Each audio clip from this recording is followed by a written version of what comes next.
The dash protocol is used for updating the main memory when a word is removed from the cache memory. Option A write back, option B cache hit, option C write back, option D protected write. അപ്പം നമുക്ക് ഓരോ ഓപ്ഷൻസും നമുക്ക് എന്താണെന്നുള്ളത് നോക്കാം. അപ്പം ഈ right through എന്ന് പറയുമ്പോൾ ശരിക്കും പ്രൊസസ്സർ ശരിക്കും ഡേറ്റ ക്യാഷിലോട്ട് ആദ്യം ഫസ്റ്റ് റൈറ്റ് ചെയ്യും, അതിനുശേഷം സെയിം കണ്ടന്റ് ഇമ്മീഡിയറ്റ് ആയിട്ട് തന്നെ അതായത് കോപ്പി ചെയ്തിടും, കറസ്പോണ്ടിങ് മെമ്മറി അല്ലെ ഡിസ്കിലോട്ട് കോപ്പി ചെയ്തിടും. അതാണ് ശരിക്കും പറഞ്ഞത് റൈറ്റ് ത്രൂ എന്ന് പറയുന്നത്. ഇനി ക്യാഷ് ഹിറ്റ് എന്ന് പറഞ്ഞാൽ എന്താണെന്ന് നമുക്ക് ഓൾറെഡി അറിയാം. ക്യാഷ് ഹിറ്റ് എന്ന് പറഞ്ഞാൽ എന്താ? ക്യാഷ് ഹിറ്റ് എന്ന് പറഞ്ഞാൽ ഒരു ക്യാഷിൽ നിന്നൊരു ഫയൽ റിക്വസ്റ്റ് ചെയ്യാൻ നേരം ക്യാഷ് ആ റിക്വസ്റ്റ് ഫുൾഫിൽ ചെയ്യാൻ പറ്റുവാണെങ്കിൽ നമ്മൾ അതിനെ ക്യാഷ് ഹിറ്റ് എന്നാണ് പറയുന്നത് അല്ലേ? ക്യാഷ് ഹിറ്റ് എന്ന് പറയും. ഇനി നമുക്ക് അടുത്ത ഓപ്ഷൻ നോക്കാനുള്ളത് പ്രൊട്ടക്റ്റഡ് റൈറ്റ്. പ്രൊട്ടക്റ്റഡ് റൈറ്റ് എന്ന് പറഞ്ഞാൽ എന്താ? ജസ്റ്റ് ആ പേരിനകത്തു നിന്ന് നമുക്ക് മനസ്സിലാക്കി എടുക്കാനായിട്ട് സാധിക്കും. എന്താണ് പ്രൊട്ടക്റ്റഡ് റൈറ്റ്?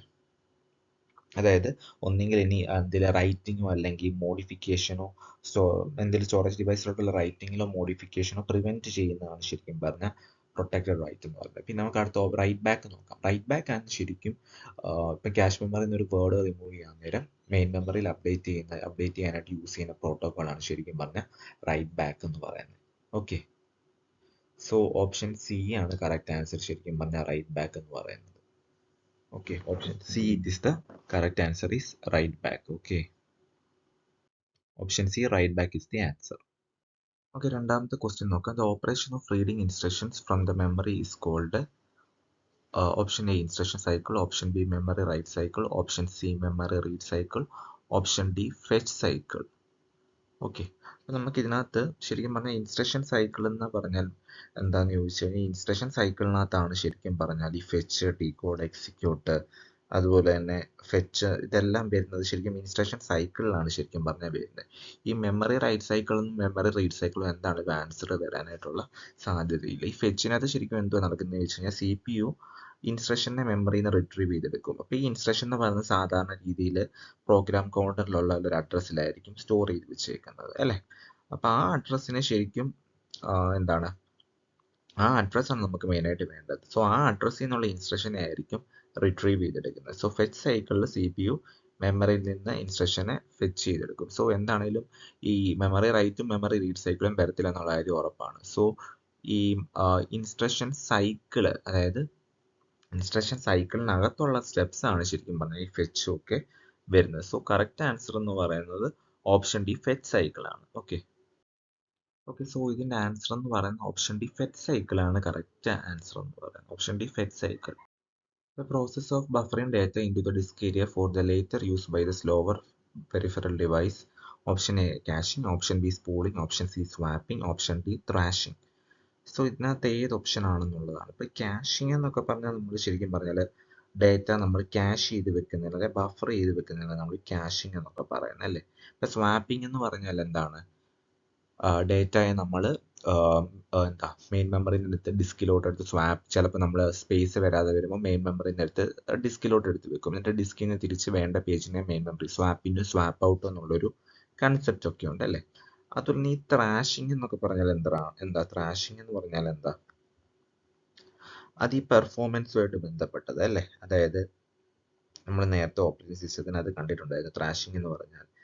ആ ടോപ്പിക്കിനകത്ത് തന്നെ നമ്മൾ കണ്ടിട്ടുണ്ട്. ഇപ്പം അതായത് ഈ പേജ് സ്വാപ്പിങ്ങിലായിരിക്കും ശരിക്കും പറഞ്ഞാൽ കൂടുതലും സമയം സ്പെൻഡ് ചെയ്യുന്നത്. എക്സിക്യൂട്ട് ചെയ്യാതെ ശരിക്കും കൂടുതൽ സമയം എന്ത് കൊടുക്കും?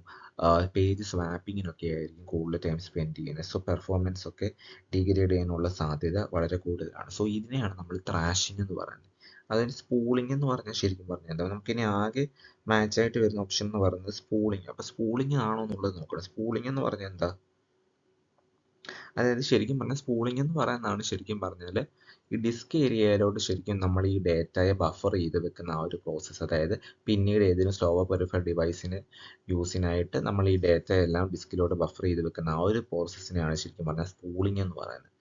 സോ കറക്റ്റ് ആൻസർ എന്ന് പറയുന്നത് ഓപ്ഷൻ ബി സ്പൂളിംഗ് ആണ്.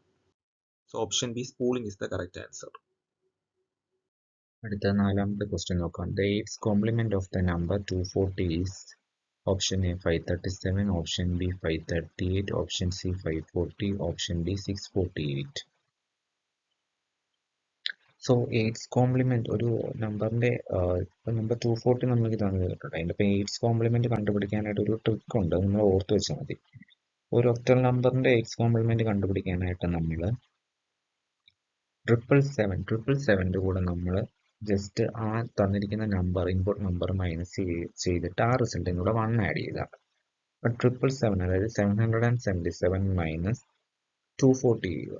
ഓക്കെ, ആ കിട്ടുന്ന ആൻസറിന്റെ കൂടെ 1 ആഡ് ചെയ്താൽ മതി. 777 കൂടെ മൈനസ് 240 മൈനസ് ചെയ്യുമ്പോൾ നമുക്ക് 537 കിട്ടും. ഇനി അതിൻ്റെ കൂടെ 1 കൂടെ ആഡ് ചെയ്യുമ്പോഴത്തേന് 538 ആയിരിക്കും നമ്മുടെ ആൻസർ എന്ന് പറയുന്നത്. അതൊന്ന് ഓർത്ത് വെച്ചാൽ okay.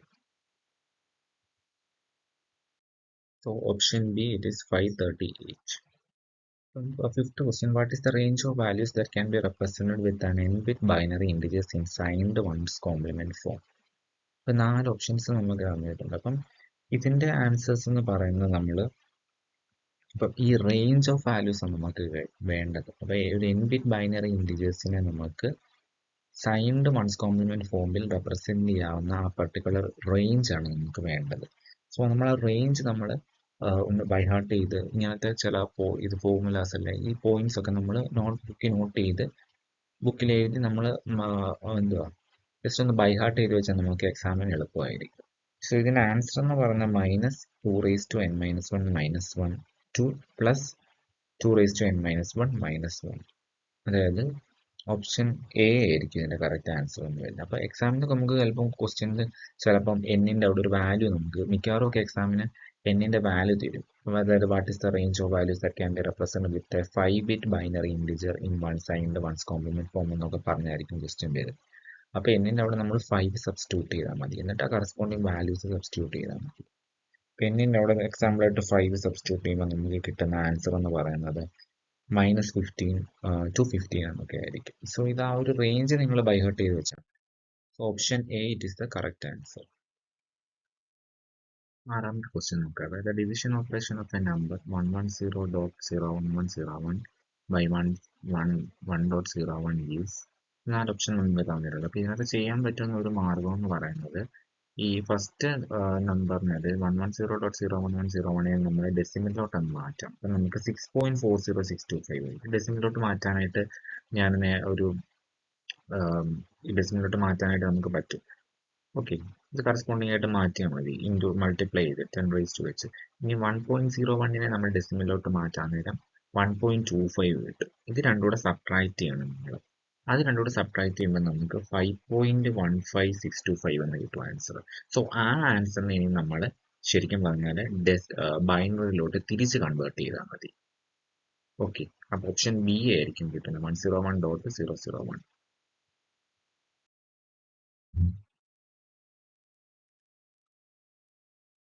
If 11x1y to the base 8 is equal to 12c9 to the base 16, then the values of x and y are option A 5,1, option B 7,5, option C 5,7, option D 3,1.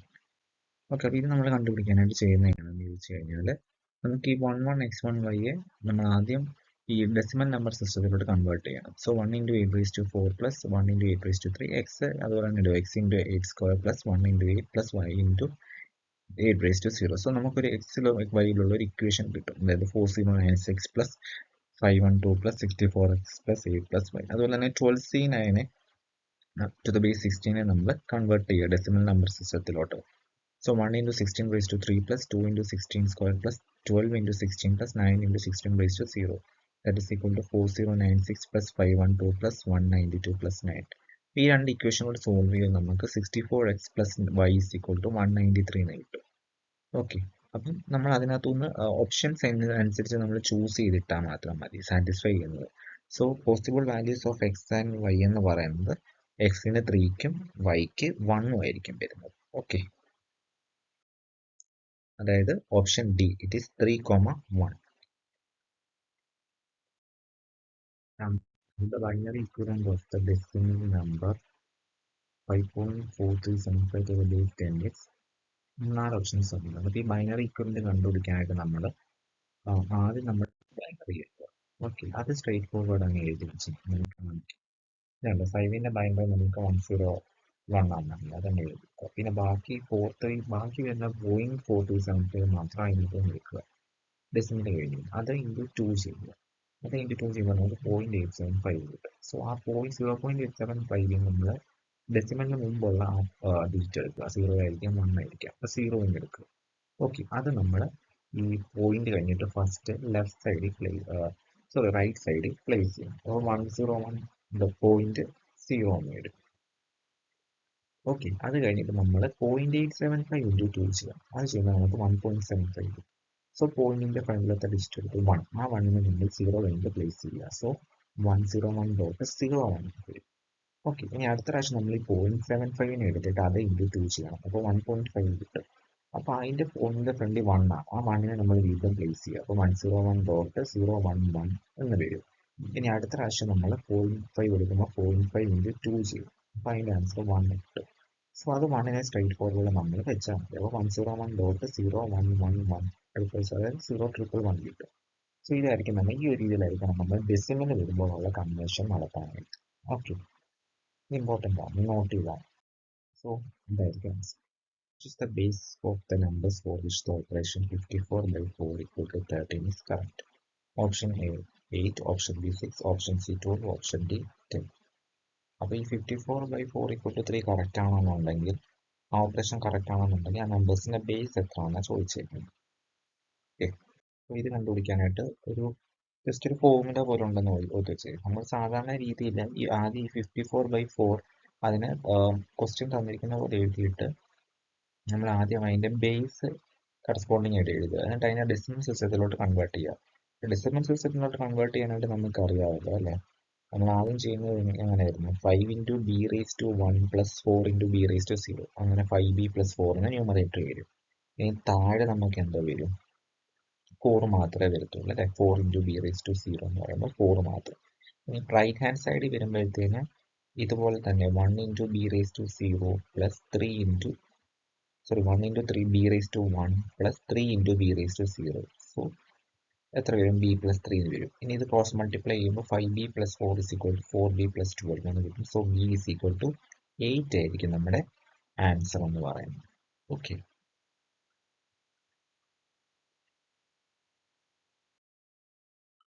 പത്താമത്തെ ചോദ്യം. Which system software translate the instructions in mnemonic form into the machine language equivalent?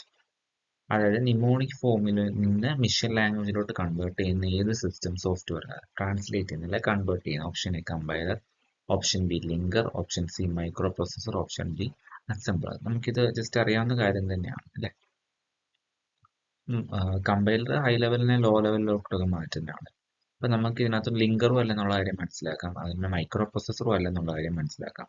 So ഇതിനകത്ത് assembler ആണ് ശരിക്കും പറഞ്ഞാൽ pneumonic form അല്ലെങ്കിൽ assembly ലാംഗ്വേജിനെ ശരിക്കും machine ലാംഗ്വേജിലോട്ട് മാറ്റുന്നത്, assembly കോഡിനെ machine കോഡിലോട്ട് മാറ്റുന്നതാണ് ശരിക്കും പറഞ്ഞാൽ, അല്ലെങ്കിൽ നിമോണിക് കോഡിനെ മെഷീൻ കോഡിലോട്ട് മാറ്റുന്നതാണ് ശരിക്കും ഒരു അസംബ്ലർ എന്ന് പറയുന്നത്. So assembler is the correct answer. Which system software translate the instructions in mnemonic form into the machine language equivalent? It is option D, assembler. Assembler is the answer. Okay, 11th question. Dash permits the programmer to develop a program with the size larger than the size of the main memory.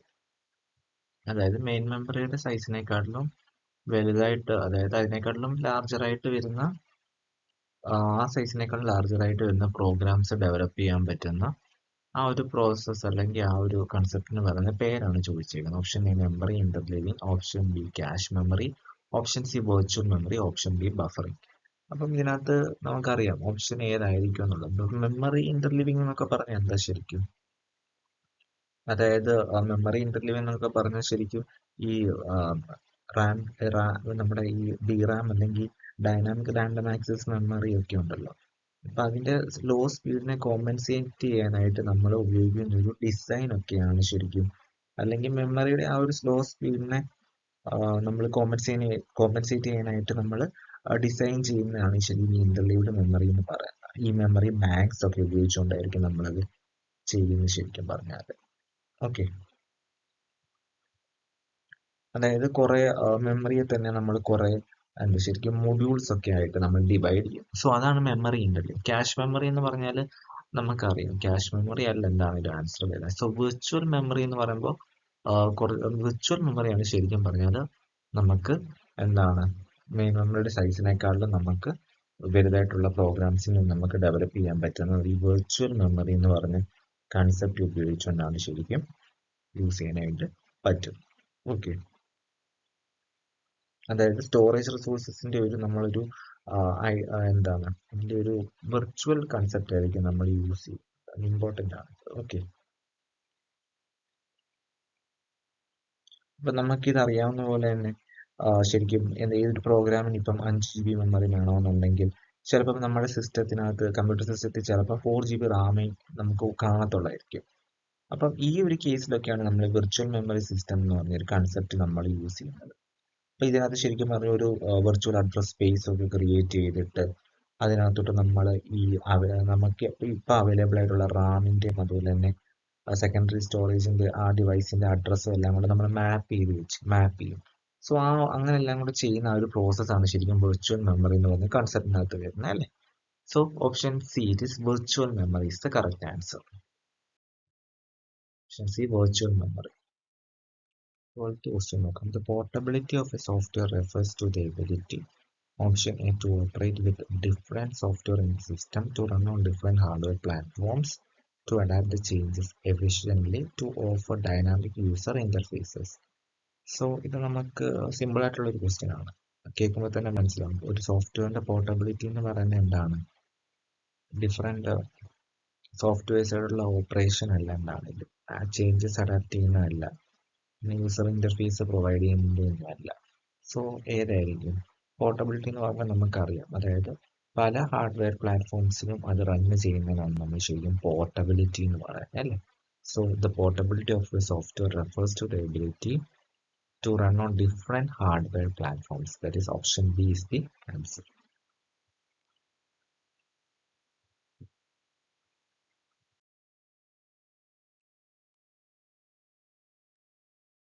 Okay, Dash is preemptive scheduling algorithm. Option A, FCFS, option B, SJF, option C, priority, option D, round robin.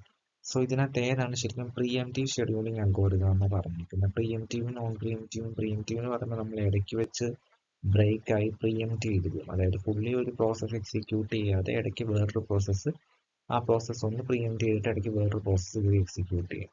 അതാണ് preemption എന്ന് പറയുന്നത്. FCFS എന്ന് പറയുമ്പോൾ നമുക്കറിയാം no preemption ആണ് FCFS എന്ന് പറയുന്നത്. അതായത് ഫുള്ളി അതങ്ങ് എക്സിക്യൂട്ട് ചെയ്യും. ഷോർട്ടസ്റ്റ് ഓഫ് ഫസ്റ്റും നോ പ്രീഎംഷൻ തന്നെയാണ് വരുന്നത്. നോൺ പ്രീഎംറ്റീവ് ഷെഡ്യൂളിംഗ് അൽഗോരിതമാണ്. പ്രയോറിറ്റി ആണെങ്കിലും നോൺ പ്രീഎംറ്റീവ് പ്രയോറിറ്റി ആണ് വരുന്നത്. റൗണ്ട് റോബിൻ ആണ് ശരിക്കും പ്രീഎംറ്റീവ് ഷെഡ്യൂളിംഗ് അൽഗോരിതം. കാരണം അങ്ങനെ ഒരു ടൈം ക്വാണ്ടം ഒക്കെ നമ്മൾ സെറ്റ് ചെയ്ത് കൊടുക്കും.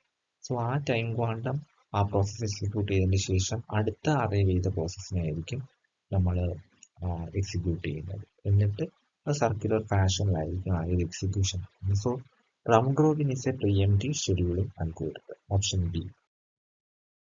B, round robin. അടുത്തത് 14ാമത്തെ ക്വസ്റ്റ്യൻ ആണ്. An interpreter will option A places programs in to the memory for execution, option B translate assembly language program to machine language program, option C execute a source program without generating object program, option D linked object modules for execution. So interpreter ഇവിടെ ചെയ്യുന്നത് എന്താണ് ശരിക്കും, നമുക്ക് എക്സിക്യൂഷന് വേണ്ട പ്രോഗ്രാംസിനെ എന്തായാലും മെമ്മറിയിലോട്ട് വെക്കുക എന്നുള്ളത് interpreter ചെയ്തിട്ടില്ല. അതുകൊണ്ട് അസംബ്ലി ലാംഗ്വേജിനെ മെഷീൻ കോഡ് ആക്കുന്നത് ഇന്റർപ്രറ്റർ അല്ല. അപ്പം ഈ ഇന്റർപ്രറ്റർ ആയിരിക്കും ശരിക്കും പറഞ്ഞാൽ സോഴ്സ് പ്രോഗ്രാമിനെ എന്താണ് എക്സിക്യൂട്ട് ചെയ്യുന്നത്. ഒബ്ജക്ട് പ്രോഗ്രാം ജനറേറ്റ് ചെയ്യാതെ സോഴ്സ് പ്രോഗ്രാമിനെ എക്സിക്യൂട്ട് ചെയ്യുന്നത്, ലിങ്ക് ഒന്നും ചെയ്യുന്നത്, ഒബ്ജക്ട് മൊഡ്യൂൾസ് ലിങ്ക് ചെയ്യുന്നവരൊന്നും ഇന്റർപ്രറ്റർ അല്ല. സോ ഓപ്ഷൻ സി ആയിരിക്കും കറക്റ്റ് ആൻസർ, അതായത് execute a source program without generating source programme. Which of the following is an example of divide and conquer algorithm? Option A, merge sort, option B, Dijista's algorithm, option C, Banger's algorithm, option D, Prince algorithm. ഇതിനകത്ത് divide and conquer എന്ന് പറഞ്ഞ concept use ചെയ്യുന്ന ഏത് algorithm ആണുള്ളത്. അപ്പം merge സോർട്ടിനെ നമുക്കറിയാം, അതിനകത്ത് ആ ഒരു ഇൻപുട്ട് അറേ നമ്മൾ ഡിവൈഡ് ചെയ്യുന്നുണ്ടല്ലോ അല്ലേ. ഡിവൈഡ് ചെയ്തിട്ട് ആ ഓരോന്നിനെയും പാർട്ടീഷൻ ചെയ്യുന്നതനുസരിച്ച് നമ്മൾ സോർട്ടിങ് ചെയ്യുക. ഡിജിസ്റ്റാസ് അൽഗോരിതം ഒന്നും ഷോർട്ടസ്റ്റ് പാത്ത് കണ്ടുപിടിക്കുന്നത്, അവിടെ നമ്മൾ ഡിവൈഡ് ആൻഡ് കോൺകർ ഒന്നും ചെയ്യുന്നില്ല. ബാങ്കേഴ്സ് അൽഗോരിതം എന്തൊക്കെയുണ്ടോ ഡെഡ് ലോക്ക് ആയ അവോയ്ഡൻസിനൊക്കെ വേണ്ടിയുള്ളത്. അവിടെ നമ്മൾ പ്രത്യേകിച്ച് ഡിവൈഡ് ആൻഡ് കോൺകർ ഒന്നും ചെയ്യുന്നില്ല. പ്രിൻസ് അൽഗോരിതം ആണെങ്കിൽ പോലും എന്തിനാണ് spanning tree, minimum spanning tree കണ്ടുപിടിക്കാൻ വേണ്ടി അല്ലേ. അപ്പൊ അവിടെ നമ്മൾ ഡിവൈഡ് ആൻഡ് കോൺകർ ഒന്നും തന്നെ നമ്മൾ ചെയ്യുന്നില്ല. മെർജ് സോർട്ടിലാണ് നമ്മൾ ഡിവൈഡ് ആൻഡ് കോൺകർ എന്ന് പറഞ്ഞ കൺസെപ്റ്റ് യൂസ് ചെയ്യുന്നത്. ഓക്കെ, സോ മെർജ് സോർട്ടാണ് ആൻസർ. 16ാമത്തെ question. In which addressing mode the effective address of the operand is calculated by adding a constant value to the content of register? Option A absolute mode, option B immediate mode, option C index mode, option D indirect mode. Okay, ഇതിനകത്ത് നമുക്ക് immediate mode എന്ന് പറയുമ്പോൾ നമുക്കറിയാം. അപ്പൊ ഈ immediate data നമ്മൾ ഇൻസ്ട്രക്ഷനിൽ തന്നെ specify ചെയ്ത് കൊടുക്കും. ഇനി ഇൻഡയറക്റ്റ് മോഡ് എന്ന് പറയുമ്പോഴോ ഈ അഡ്രസ്, ഓപ്പറൻഡിന്റെ അഡ്രസ് നമ്മൾ ഇൻഡയറക്ട്ലി മെമ്മറി ലൊക്കേഷൻ വഴിയോ അല്ലെങ്കിൽ രജിസ്റ്റർ വഴിയോ നമ്മൾ ഇൻഡയറക്ട്ലി നമ്മൾ സ്പെസിഫൈ ചെയ്ത് കൊടുക്കും അല്ലേ. ആബ്സലൂട്ട് മോഡ് എന്ന് പറയുമ്പോൾ നമ്മൾ ഡയറക്ട്ലി ഡയറക്റ്റ് അഡ്രസ്സിങ്, ആ ഡയറക്റ്റ്ലി നമ്മൾ ഇൻസ്ട്രക്ഷനിൽ തന്നെ അഡ്രസ്സ് സ്പെസിഫൈ ചെയ്യുന്നതിനാണ് ആബ്സലൂട്ട് അല്ലെ ആബ്സലൂട്ട് മോഡ് എന്ന് പറയുന്നത്. അപ്പം ഇതിന്റെ കറക്റ്റ് ആൻസർ എന്ന് പറയുന്നത് ഈ രജിസ്റ്ററിന്റെ കണ്ടന്റ്സിന്റെ കൂടെ നമ്മളൊരു കോൺസ്റ്റന്റ് വാല്യൂ ആഡ് ചെയ്തതിന് ശേഷമായിരിക്കും ഓപ്പറൻഡിന്റെ എഫക്റ്റീവ് അഡ്രസ് കണ്ടുപിടിക്കുന്നത്. ഏത് കേസിൽ? ഇൻഡെക്സ് മോഡിൽ. സോ ഓപ്ഷൻ സി ആണ് കറക്റ്റ് ആൻസർ എന്ന് പറയുന്നത്. Option C. The time complexity of a linear search algorithm is option A of log to the base 2n, option B O of n log to the base 2n, option C O of n square, option D O of n. അപ്പൊ linear സെർച്ചിന്റെ time complexity എന്ന് പറഞ്ഞാൽ ശരിക്കും O of n ആണ്. Okay, കാരണം എല്ലാ എലമെന്റുമായിട്ടും comparison നടത്തുന്നത് ശരിക്കും ഒറ്റ തവണ മാത്രമേ കമ്പാരിസൺ നടത്തുന്നുള്ളൂ. ഒരു തവണ മാത്രമേ ചെക്കിങ് നടത്തുന്നുള്ളൂ. ഇപ്പൊ n എലമെന്റ്സ് ഉള്ള ഒരു അറേ ആണെങ്കിൽ ഓരോ സെർച്ച് ചെയ്യാനുള്ള എലമെന്റ് n ടൈംസ്, അതായത് ഓരോ തവണ അങ്ങോട്ടും ഇങ്ങോട്ടും കമ്പാരിസൺ നടക്കുന്നുള്ളൂ. സോ അതുകൊണ്ടാണ് order of n time complexity വരാനുള്ളത്. So answer is D. Time complexity of linear search algorithm is O.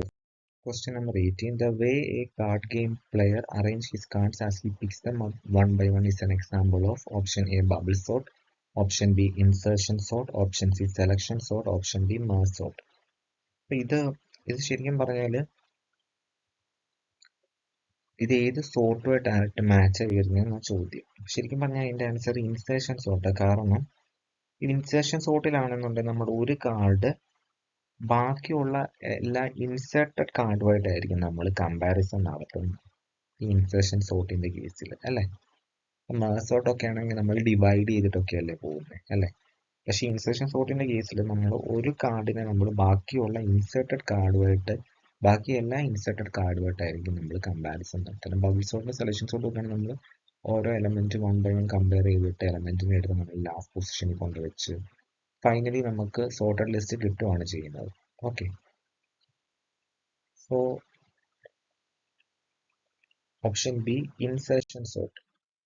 Option B insertion sort ആണ് answer. The way a card game player arranges his cards as he picks them up one by one is an example of insertion sort. Memory protection of a computer system is normally done by option A operating system, option B processor, option C compiler, option D user. ഇതിനകത്ത് memory protection, computer സിസ്റ്റത്തിന്റെ കമ്പ്യൂട്ടറിന്റെ memory protection നോക്കുന്നത് അല്ലെങ്കിൽ അത് manage ചെയ്യുന്നത് ശരിക്കും ഇതിനകത്ത് നമുക്ക് ഏതെങ്കിലും കമ്പൈലർ വരത്തില്ല, യൂസറും വരത്തില്ല. പിന്നെ നമുക്ക് കൺഫ്യൂഷൻ ആയിട്ട് വരുന്ന രണ്ട് ഓപ്ഷൻസേ ഉള്ളൂ, ഓപ്പറേറ്റിംഗ് സിസ്റ്റവും പ്രൊസസ്സറും. അപ്പം ശരിക്കും ഇതിന്റെ ആൻസർ രണ്ടും കറക്റ്റ് ആണ്. കാരണം ഓപ്പറേറ്റിംഗ് സിസ്റ്റവും കറക്റ്റ് ആണ്, ശരിക്കും പ്രൊസസ്സറും കറക്റ്റ് ആണ്. രണ്ട് ഓപ്ഷൻസും കറക്റ്റ് ആണ് ശരിക്കും. അപ്പം ചിലപ്പം ആൻസർ കീക്കകത്ത് ചിലപ്പം പ്രൊസസ്സർ എന്നായിരിക്കും ഒരു പക്ഷേ തരുന്നത്. അപ്പം നമ്മൾ ഇതിനകത്ത് കംപ്ലൈന്റ് റേസ് ചെയ്ത് കഴിഞ്ഞാൽ ഈ ക്വസ്റ്റ്യനെ തന്നെ ക്യാൻസൽ ചെയ്യും. കാരണം രണ്ടും ഇതിന്റെ കറക്റ്റ് ആൻസർ ആയിട്ട് വരുന്നതാണ്. ഓപ്പറേറ്റിംഗ് സിസ്റ്റവും വരും, അതുപോലെ തന്നെ പ്രൊസസ്സറും രണ്ടും കറക്റ്റ് ആണ്. അപ്പൊ ഈ കംപ്ലൈന്റ് കൊടുത്തു കഴിഞ്ഞാൽ PSC ഒക്കെ ആണെങ്കിൽ സാധാരണ രീതിയിലെ ക്വസ്റ്റ്യൻ ക്യാൻസൽ ചെയ്യുകയേ ചെയ്യാറ്. ഓക്കെ, അപ്പം ആൻസർ കീയെ ഡിപ്പെൻഡ് ചെയ്തിരിക്കും. ഇതിനകത്ത് ആൻസർ കീ ആയിട്ട് ഒരു ഓപ്പറേറ്റിംഗ് സിസ്റ്റം ആണ് കൊടുത്തേക്കുന്നത്. ശരിക്കും അത് പ്രൊസസ്സറിന്റെയും ഫംഗ്ഷൻ തന്നെയാണ് മെമ്മറി പ്രൊട്ടക്ഷൻ എന്ന് പറയുന്നത് ശരിക്കും. ഓക്കെ, രണ്ടും വരാം, ഓപ്ഷൻ എ വരാം, ഓപ്ഷൻ ബി വരാം. Okay, thank you.